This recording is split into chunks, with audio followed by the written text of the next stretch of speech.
আমি এবার আপনাদেরকে দেখাবো ক্যাম্পাসিয়া 9 কিভাবে আপনি ইজিলি ঝামেলা ছাড়াই ইনস্টল করবেন সে বিষয়ে।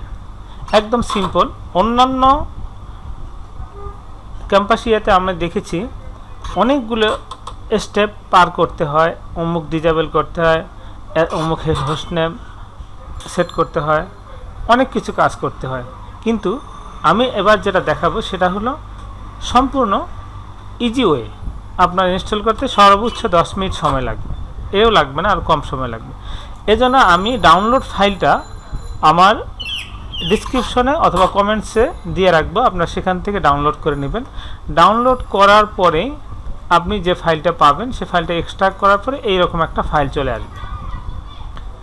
এখানে অনেক ক্লিক করার পরে ঝামেলা ছাড়াই ইনস্টল হয়ে যাবে। হওয়ার পরে যখন আপনি দেখবেন যে আপনার ইনস্টল হয়ে গেছে, এখানে ডেস্কটপে আইকনটা দেখতে পারবেন। এরপরে আপনার কাজ হলো এই ফাইল লোকেশনটা কোথায় সেখানে যাবেন, ওপেন ফাইল লোকেশন। এখানে যাওয়ার পরে এখানে কিছু ফাইল আমরা রেখেছি এই ফোল্ডারের ভিতরে। এই ফোল্ডারটা পুরো ফাইলগুলো আপনি অল সিলেক্ট করবেন, অল সিলেক্ট কন্ট্রোল এ দিয়ে অল সিলেক্ট করে কপি করবেন। কপি করার পরে ফাইলটা সরাসরি এর ভিতরে পেস্ট করবেন।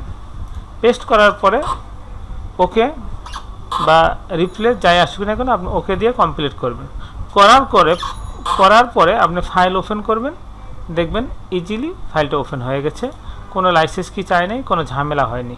আশা করি আপনার এটা অনেক কাজে দিবে। যদি কাজে দেয়, আপনি আপনার যারা এই ক্যাম্পাসিয়া ইনস্টল করার জন্য আপনাকে নক দেয় বারবার, আপনি তাকে এই ভিডিও লিঙ্কটা শেয়ার করে দিবেন, সেও ইজি সেই ইনস্টলের কাজটা সম্পন্ন করতে পারবে। ধন্যবাদ। আল্লাহ হাফেজ।